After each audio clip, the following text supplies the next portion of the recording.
ठरलं तर मग मालिकेच्या आजच्या भागामध्ये आपण पाहणार आहोत की अर्जुन आता सायलीला म्हणत असतो की बायको मला ना अर्जंट एक मीटिंग आली आहे, तेवढी मीटिंग झाली ना की आपण आहे ना मस्त जेवायला बसूया एकत्रच. मग आता सायलीला तर लवकर निघायचं असतं, म्हणूनच सायली अर्जुनला म्हणत असते की अहो राहू द्या ना, तसंही माझंही काम आहे, मलाही निघायचं आहे, मला एका ठिकाणी जायचं आहे, असंही ती आता अर्जुनला सांगत असते.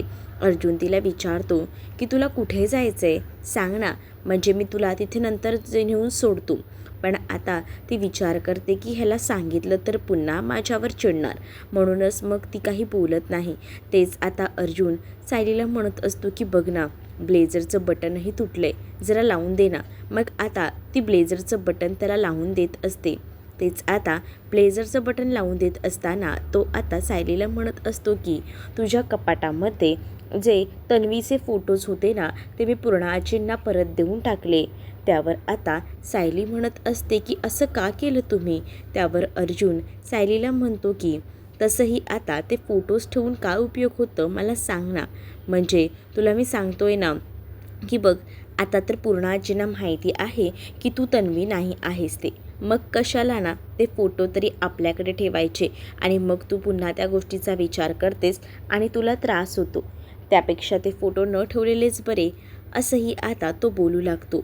तेच आता दुसरीकडे सायली विचार करते की यांना तर आता काहीच सांगायला नको, आणि मग ना जर मी आता टेप रेकॉर्डरबद्दल बोलली की मला पुन्हा गाणे ऐकायचं आहे आणि ते सुद्धा त्या तन्वीच्याच आवाजाचं, का पुन्हा हे माझ्यावर ओरडतील, कारण ह्यांना वाटत राहील की मी तिथे जाऊनसुद्धा हेच करते, त्यापेक्षा नकोच सांगायला ह्यांना. मग ती वाट बघत असते की अर्जुन कधी जाईल. अर्जुनला आता तिने बटन वगैरे लावून दिलेलं असतं ब्लेझरचं, त्याला एक अर्जंट मीटिंग असते, म्हणूनच मग आता तो निघतो. तेच आता इकडे सायली विचार करत असते की आता काही झालं तरी ह्यांना बोलायला नको, ह्यांना जर मी बोलली तर प्रॉब्लेम होईल, त्यापेक्षा हे पुन्हा यायच्या आधी मीच निघते आणि जाता जाता तो टेप रेकॉर्डर घेते, असंही आता म्हटलं जातं. मग तेव्हाच दुसरीकडे मात्र आता पाहायला मिळत असतं की सायलीने पटकनच रूममधनं बाहेर पडायचा निर्णय घेतलेला असतो, कारण तिला माहिती तिला तो टेप रेकॉर्डर जाऊन शोधायचा आहे, त्या दुकानात जायचे. तेच अस्मिता आता पुन्हा तिचे डॉक्युमेंट्स बघत असते, जेणेकरून ना तिला नोकरी मिळायला हवी आणि त्यासाठी तिचे ग्रॅज्युएशनचे सर्टिफिकेट्स आणि हे सगळं काही ती व्यवस्थित चालत असते. तेव्हाच ना ती आता हे सगळं बघत असताना विचार करते की या सगळ्याची मला एक एक करून कॉपी करून घ्यावी लागणार आहे, म्हणजे कसं जेव्हा इंटरव्ह्यूला जायचं असेल तेव्हा ते बरं पडेल ना, असाही विचार ना आता ती करू लागते. आणि जेव्हा या सगळ्याचा विचार करत असते ती, तेव्हाच ना तिच्या लक्षात येतं की तिकडनं बाळाचा आवाज येतोय रडण्याचा. मग तिने पटकन ना बाळाला घेतलेलं असतं. तेच दुसरीकडे आता सायली त्या दुकानात पोचलेली असते, जिथे हा टेप रेकॉर्डर आता भेटत असतो. या टेप रेकॉर्डरमध्ये तिने विचारलेलं असतं की हे चालेल ना, म्हणजे मला तुम्हाला हे म्हणायचं आहे की नाही तर मी घरी घेऊन जाईन आणि हा टेप रेकॉर्डर बंद पडेल, तर तसं नाही होणार ना. मग तिला सांगितलेलं असतं की नाही असं काही होणार नाही, आमच्या दुकानातून तुम्ही काही घेऊन जा, सगळंच चालतं, असंही आता तो दुकानदार म्हणत असतो. तेच दुसरीकडे मालिकेत आता एक नवीन एंट्री झालेली आहे. तो मुलगा जो आहे तो लांबूनच ना कारमध्ये बसून सायलीचा फोटो काढतो, सोबतच स्मोकिंगसुद्धा करत असतो. बहुतेक विलनच दाखवला असेल असंच वाटतं, म्हणजे स्मोकिंग करतोय आणि त्याची सायलीवरची नजर यावरून तरी. मग आता सायलीवर बरोबर लक्ष ठेवून असतो तो. सायली आता त्या दुकानातून बाहेर पडते. तेच आता सायलीसाठी स्पेशली गाडीही दिलेली असते, जी प्रतिमा आत्याने दिलेली असते. तर आता सायली त्या गाडीत जाऊन बसते, तर त्याचं लक्ष बरोबर सायलीकडे असतं.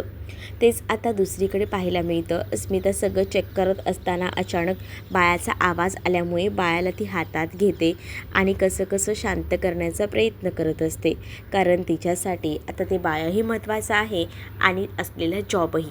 आणि त्यासाठी ती म्हणत असते की मला माहिती स्मित, थांब, आई आहे इथेच, नको रडू असं बोलून कसं आता ती त्याला शांत करायचा प्रयत्न करत असते.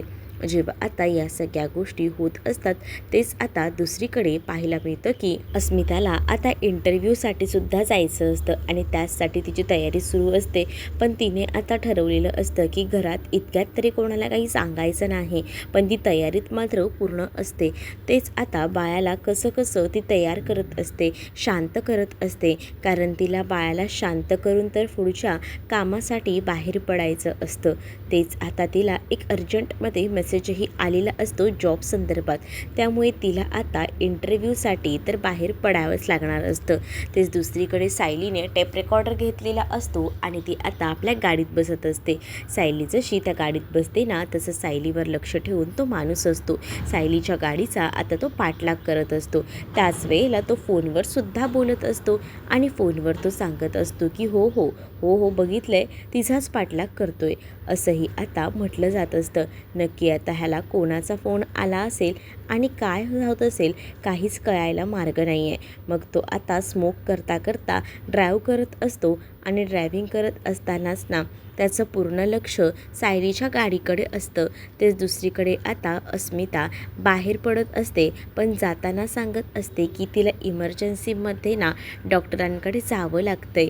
मग अगं तू डॉक्टरांकडे एकटी जाऊ नकोस, थांब मी सुद्धा तुझ्यासोबत येते असं कल्पना हट्ट धरते. तेव्हाच अस्मिता म्हणते की मम्मा नको गं, तू एक काम कर, तू त्यापेक्षा घरीच थांब ना, स्मितकडे लक्ष दे ना, तसंही मला यायला 2 तास लागतील.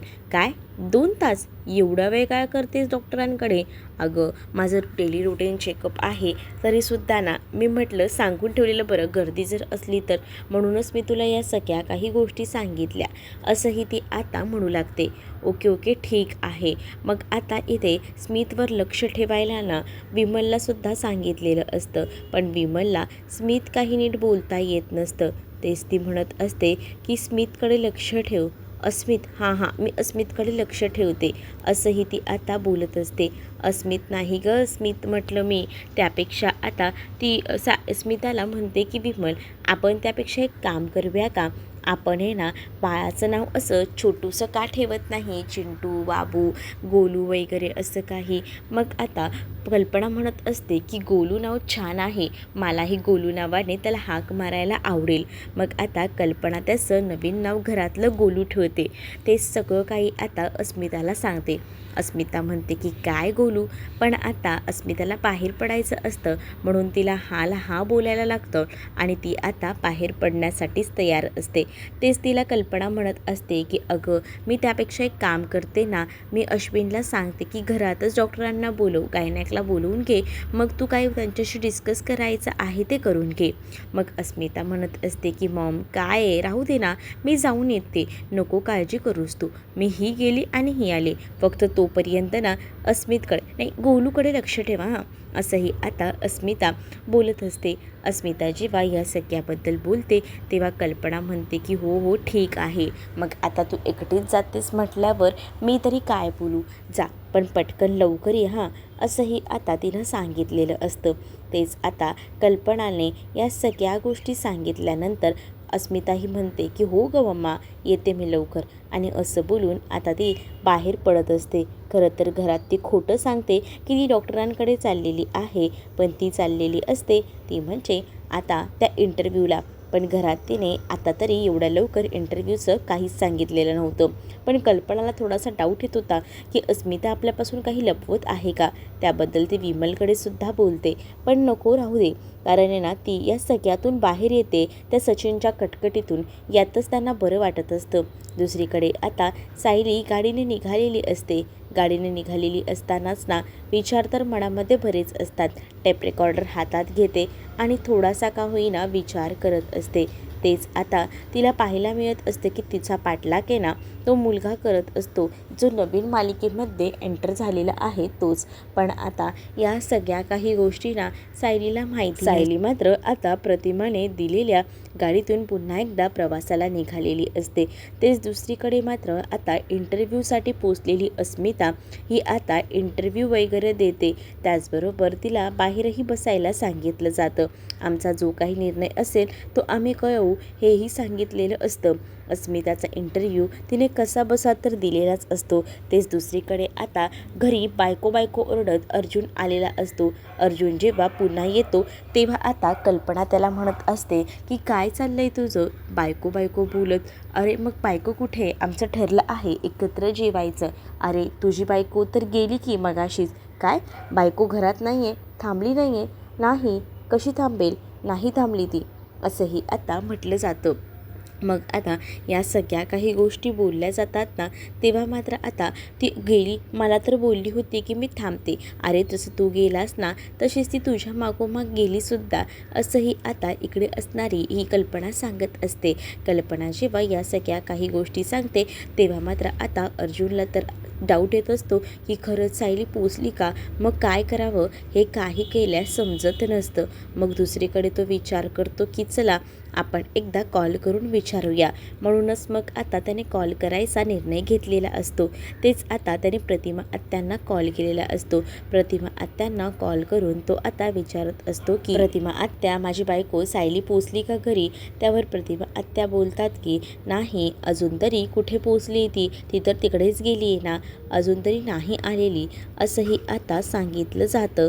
म्हणजे अजून घरी नाही आली आहे? अरे इथे तर सांगून गेली होती की ती येणार आहे करून, मग कुठे राहिली, अजून आली नाही आहे का? अरे इकडे सुद्धा आली नाही आहे, मग ती केव्हाची निघाली, अजून आली नाही. मग आता सगळ्यांनाच काळजी वाटू लागते की कुठे गेली असेल ती, हा विचारसुद्धा ना आता करू लागतात. मग अजूनही मम्मा ती घरी पोचली नाही आहे, कुठे गेली असेल गं.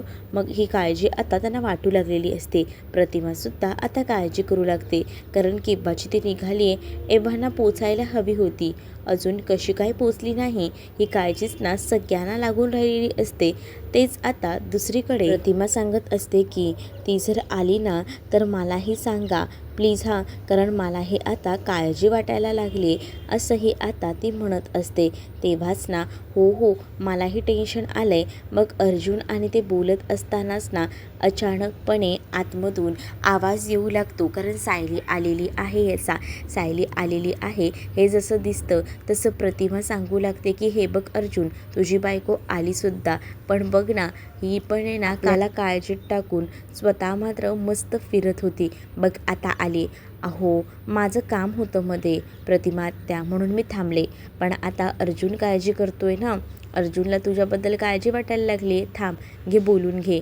मग आता सायलीला अर्जुन म्हणत असतो की बायको तू कुठे गेली होतीस गं, तुझी किती काळजी वाटत होती. मग आता सायली म्हणत असते की अहो मला मंदिरात जायचं होतं, सो मी मंदिरात गेले होते.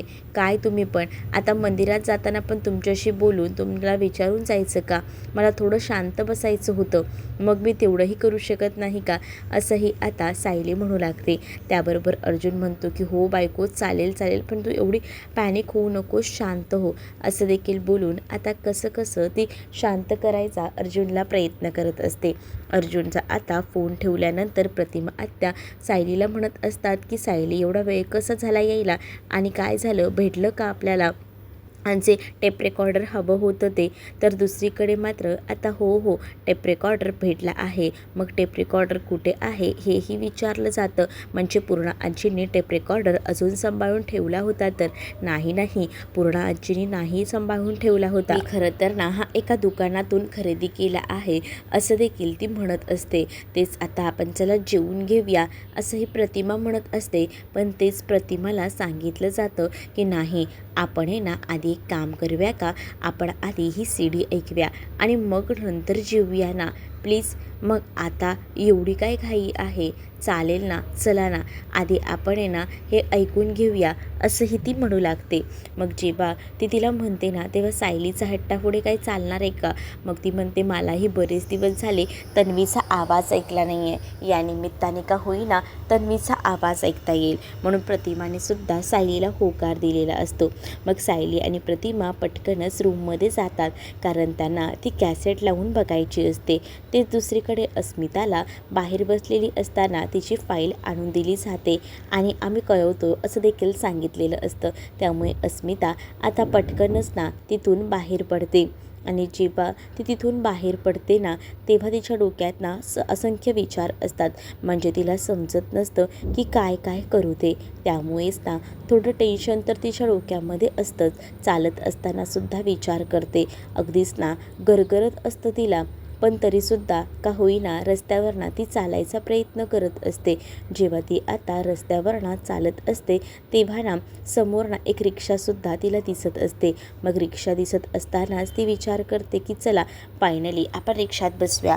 तर दुसरीकडे आता ती बघत असते की सायली आपल्याला काही झालं तरी हे गाणं ऐकायचं आहे. म्हणूनच मग ती आता गाणं ऐकायला सुरुवात करते. आणि मग काय, गाणं जेव्हा ती आता ऐकायला सुरुवात करते ना, तेव्हा पहिल्यांदाच आवाज ती घेते. आवाज जेव्हा कल्पनाला ऐकू येतो तेव्हा कल्पनाचेच डोळेसुद्धा आता अक्षरशः पाणावलेले असतात. कल्पना एकटक ते गाणं ऐकत राहते. इतक्या वर्षानंतर तिने तन्वीचा आवाज ऐकलेला असतो. तेच आता तिच्या समोर आहे ना हे सगळं पुन्हा एकदा घडत असतं आणि त्यामुळेच ना ते खूपच जास्त खुश झालेली असते. सायलीलासुद्धा तो आवाज ऐकल्यानंतर भूतकाळातील सगळ्या गोष्टींचा आता समज होऊ लागतो. मग तेव्हाच प्रतिमासुद्धा त्या सगळ्या गोष्टींमध्ये हरवून जाते. तो गोड गुलाबी बोबडा आवाज आणि हे सगळं ऐकून ना प्रतिमासुद्धा आता एकदमच खुश असते. प्रतिमाही हे सगळं ऐकत असतानाच तेव्हाच ना दुसरीकडे आता पाहायला मिळत असतं की सायलीने हे गाणं अचानकपणे जवळून जाऊनसुद्धा ऐकलेलं होतं. आणि हे गाणं जेव्हा ती ऐकते ना तेव्हा तिला खूपच जास्त आनंद हा होत असतो. आणि हे सगळं ऐकून ना प्रतिमा आत्यासुद्धा तिच्याकडे जातात.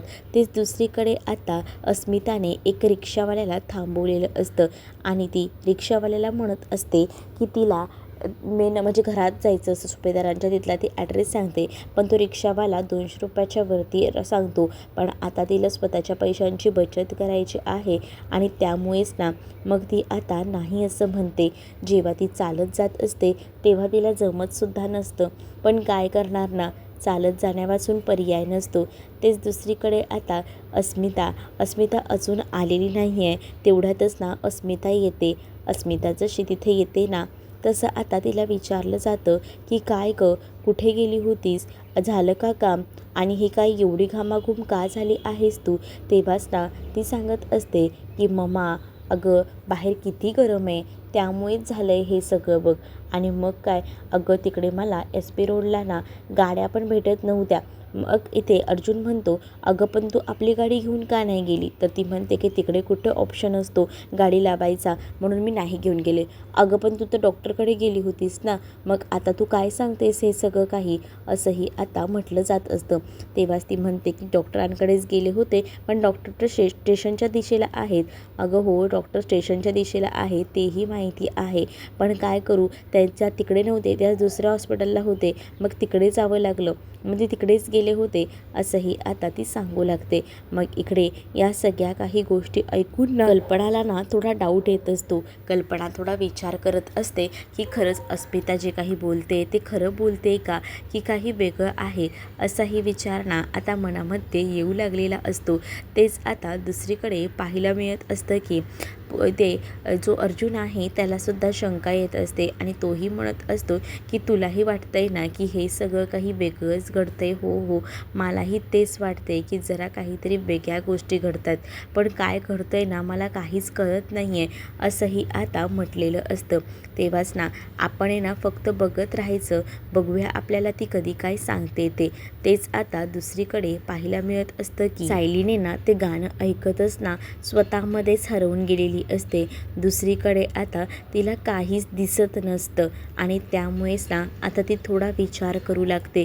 तेच आता तिथे प्रतिमा जाते आणि प्रतिमाने मागून तिला हात लावलेला असतो. प्रतिमा जसा तिला हात लावते ना तसं आता घाबरलेली सायली मागे वळून पाहू लागते. मग सायली एवढी दचकलीच काय तू. तेव्हाच ना सायली विचारते की प्रतिमा आत्या, हा खरंच आवाज जो आहे तो त्याचाच आहे का, म्हणजेच हा आवाज खरंच तुम्ही म्हणताय तसं तन्वीचा आहे का? हो, हा आवाज तन्वीचाच आहे आणि हा आवाज रेकॉर्ड ना केला आहे तो म्हणजे रविराजने. रविराजलासुद्धा आधी थोडं वेगळं वाटत होतं, पण त्यांनासुद्धा आवाज नंतर ऐकल्यावर बरं वाटेल बघ, खूपच सुंदर आवाज आहे बघ हा, असंही आता म्हटलं जातं.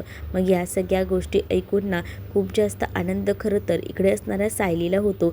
सायली म्हणत असते की मी सुद्धा हाच विचार करत होते, पण खरंच ना या सगळ्या गोष्टींचा विचार करता करता तिच्या लक्षात येतं, पण या सगळ्या प्रश्नांची उत्तरं मला देईल तरी कोण? कारण मला ह्या सगळ्या प्रश्नांची उत्तरं तर शोधायला हवी आहेत, असाही विचार करते. पुढील भागात पाहायला मिळतं सायली जाऊन ते सेम जे स्तोत्र असतं ते आता इथे असणाऱ्या मधुभाऊंना ऐकवते. मधुभाऊंना सुद्धा थोडंफार जाणवत असतं. तेच दुसरीकडे आता तोच माणूस सायली गेल्यानंतर इकडे आलेला असतो आणि त्याने मधुभाऊंचा जो ऑक्सिजन मास्क असतो तो काढलेला असतो. ऑक्सिजन मास्क जसा काढला जातो ना तसं मधुभाऊंना त्रास होऊ लागतो. मधुभाऊ आता जोरात श्वास घ्यायचा प्रयत्न करत असतात, पण ह्याने मुद्दामूनच मधुभाऊंचा हा मास्क काढून ठेवलेला असतो. तर तुम्हाला काय वाटतं नेमका हा कोण असेल? कमेंटमध्ये नक्कीच सांगा आणि अशाच नवनवीन भागांसाठी आपल्या चॅनलला सबस्क्राईब नक्कीच करा. चला तर मग भेटूया पुढच्या